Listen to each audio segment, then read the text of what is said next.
नमस्ते, मी श्रीरंग गायकवाड. माय कोकणच्या सगळ्या प्रेक्षकांना वाचकांना माझा मनपूर्वक नमस्कार.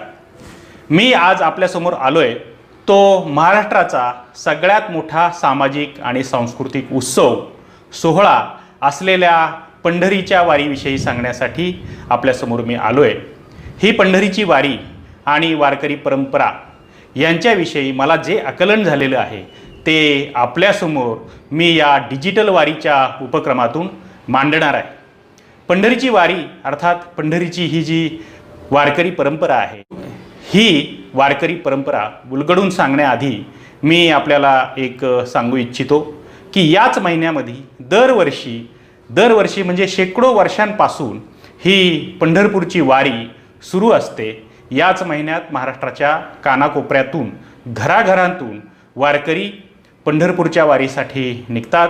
श्री ज्ञानदेव आणि श्री तुकाराम महाराजांच्या पालख्या आणि इतर संतांच्या पालख्यांसोबत टाळ मृदुंगाच्या तालावर अभंग गात आणि नाचत हे वारकरी त्यांचं जे आराध्य दैवत आहे पंढरपूरचा श्री विठुराया त्याच्या दर्शनासाठी आषाढी एकादशीला पंढरपूरमध्ये जमतात. यावर्षी कोरोनाच्या संकटामुळं, या महामारीच्या संकटामुळं ही पायीवारी होऊ शकत नाही आहे. कारण पायीवारीचा जो सोहळा असतो, हा पायीवारीचा सोहळा जवळपास सुमारे 15-1 लाख भाविक या पायीवारी सोहळ्यामध्ये सहभागी होतात.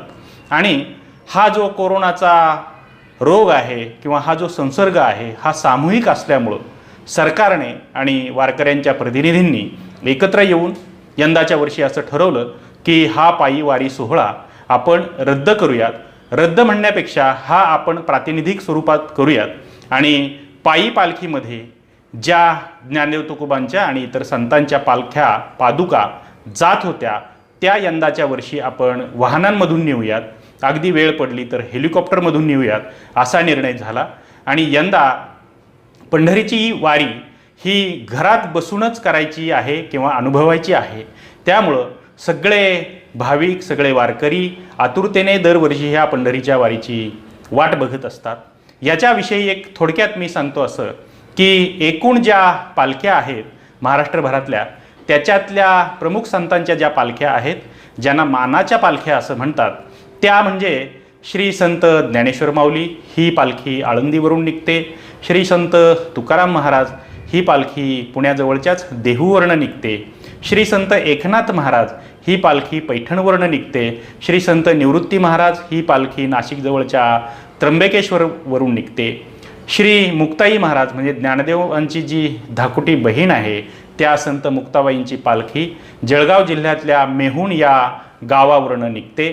सोपानदेव जे त्यांचे धाकटे बंधू आहेत त्यांची पालखी पुण्याजवळच्या सासवड या गावामधून निघते. आणि 7वी जी मानाची पालखी आहे ती श्री संत नामदेव यांची पालखी ती पंढरपुरातूनच निघते. एरवी ती कार्तिकी वारीला आळंदीला येत असते आणि आषाढी वारीला ती या ज्या इतर संतांच्या पालख्या असतात त्यांना घ्यायला पंढरपूरच्या सीमेवर येते. अशी ही नामदेवांची पालखी आणि अशा ह्या मानाच्या एकूण 7 पालख्या आहेत.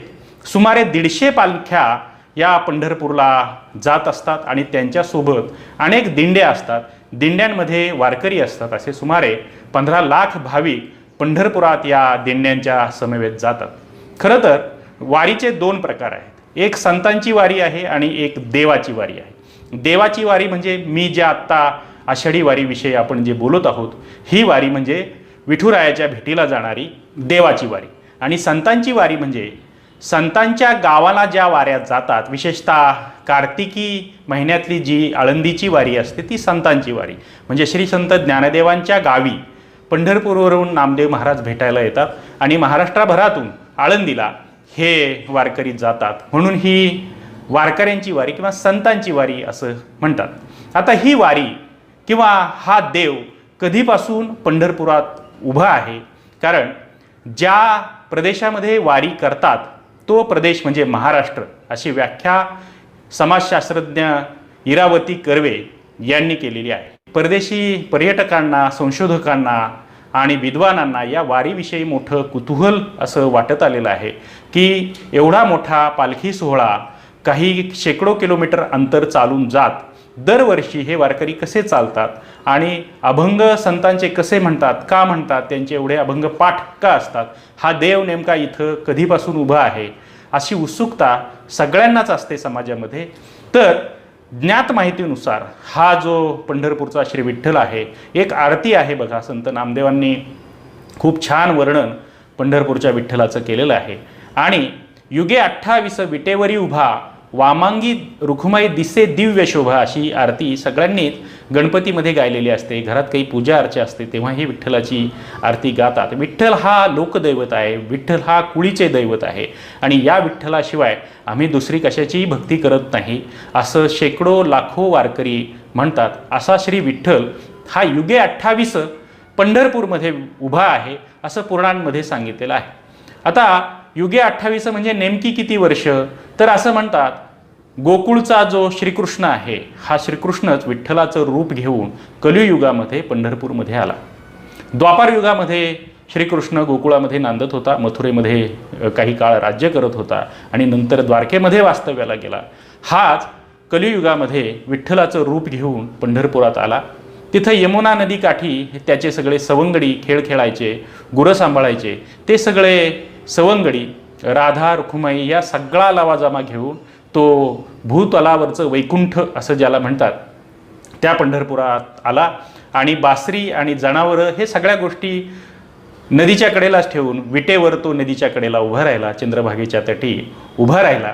आणि सगळ्या गोपाळांचा जो मेळा आहे, या वारीचं किंवा या देवाचं, या पंथाचं वैशिष्ट्य असं की सगळ्यांना सोबत घेऊन जाणारा, समन्वय राखणारा, समता आणि बंधुतेचा संदेश देणारा असा हा देव आणि त्याचे भक्त संत यांनी सांगितलेला सामाजिक समतेचा विचार, असा या पंढरपूरच्या वारीचं मोठं वैशिष्ट्य आहे. या देवाची वारी नेमकी झाली कधीपासून सुरू, तर ज्यांनी या वारकरी संप्रदायाचा पाया घातला आणि विस्तार केला ते श्री संत ज्ञानदेव आणि नामदेव. 13व्या शतकामध्ये हे दोन संत होऊन गेले.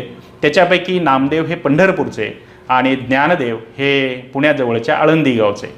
तर नामदेवांच्या आई अगोदर ही वारी होत होती असे दाखले त्यांच्या अभंगांमधून मिळतात. नामदेव हे मूळचे मराठवाड्यातले, पण ते पंढरपूरला येऊन स्थायिक झाले. त्यांच्या वाडवडिलांपासून ही वारी होत होती असं अभंगांमधून त्यांनी नमूद केलेलं आहे.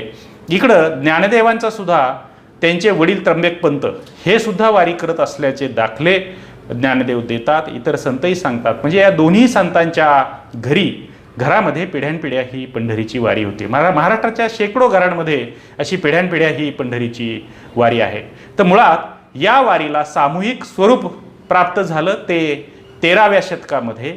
नामदेवांनी ज्ञानदेवे रचिला पाया, तुका झालासे कळस आणि नामा तयाचा किंकर तेने केला हा विस्तार. म्हणजे याला भागवत संप्रदाय असं म्हणतात. सर्वांना बरोबर घेऊन चालणारा असा तो भागवत संप्रदाय. ह्याचा पाया, वारकरी विचारांचा पाया विस्तारण्याचं काम श्री संत नामदेवांनी केलं 13व्या शतकामध्ये. आणि ते कन्याकुमारीपासून तर आत्ताच्या अफगाणिस्तानपर्यंत संपूर्ण भारत भ्रमण त्यांनी करत आपल्या एकतेचा आणि बंधुभावाचा जो वारकरी विचार आहे तो त्यांनी लोकांमध्ये पोचवला. नामदेव पंजाबामध्ये अनेक वर्ष स्थायिक झाले. सुमारे 25 वर्षे ते उत्तरेमध्ये होते आणि तिथं त्यांनी शीख धर्माचा पाया घातला. शीख धर्मीय ही गोष्ट अत्यंत आदराने विनम्रपणे कबूल करतात आणि ज्ञानदेवांची 63 पदं त्यांच्या गाथ्यामध्ये, त्यांच्या गुरुग्रंथ साहिबामध्ये समाविष्ट केलेली आहेत. गुरु बाबा नामदेवजी म्हणून त्यांना संबोधतात असे हे नामदेव महाराज. त्यांनी हा विस्तार केला आणि ह्याचा पाया घातला तो ज्ञानदेव महाराजांनी असं म्हणतात. कारण जी भगवद्गीता आहे श्रीकृष्णाने सांगितलेली, या भगवद्गीतेवरची टीका ज्ञानदेव महाराजांनी सांगितली आणि ज्ञानदेवांनी संस्कृतमध्ये असलेलं ज्ञानभांडार हे सर्वसामान्यांसाठी प्राकृत भाषेमध्ये, म्हणजे तेव्हा जी भाषा बोलली जात होती, संस्कृत भाषा ही काही विशिष्ट वर्गापुरती बोलली जात होती, लिहिली जात होती आणि जे ज्ञान आहे हे ज्ञान संस्कृत भाषेमधूनच लिहिलं जात होतं. त्यामुळं सर्वसामान्य माणसांना हे ज्ञान घेता येत नव्हतं. तर ज्ञानदेवांनी पहिल्यांदा हे ज्ञानभांडार सामान्य माणसांना प्राकृत भाषेतून उपलब्ध करून दिलं. आणि सगळ्यात महत्त्वाचं म्हणजे देव हा कुणी काही अप्राप्य गोष्ट नाही. देव शोधण्यासाठी कुठं डोंगरदऱ्यांमध्ये, हिमालयामध्ये, वनांमध्ये जावं लागत नाही, तीर्थाला जावं लागत नाही, असा संदेश या संत नामदेव आणि संत ज्ञानदेवांनी दिली. केवळ देवाचं जरी नाव घेतलं, मुखाने नामजप केला तरी देव तुम्हाला भेटतो. ज्ञानभक्ती करा आणि नामभक्ती करा असा दोघांचाही संदेश या वारकरी संप्रदायाला या दोघांनी दिला. आपण जर वारकरी संप्रदायाचा इतिहासाचा थोडा मागोवा घेतला तर आपल्याला असं आढळून येतं, 13व्या शतकामध्ये देवगिरीच्या रामदेवरायाचं राज्य होतं आणि हे राज्य त्या काळी सुवर्णकाळ असं काही इतिहासकारांनी म्हटलं असलं तरी सामाजिक स्थिती त्या काळात फारशी बरी नव्हती. आणि सर्वात महत्त्वाचं म्हणजे रामदेवरायाच्या दरबारामध्ये जे पंडित मंडळी होती त्याच्यामध्ये हेमाद्री पंडितासारखी काही मंडळी होती आणि या मंडळींनी अनेक व्रतवैकल्य, धार्मिक संस्कार यांच्यावर फार मोठा भर दिलेला होता.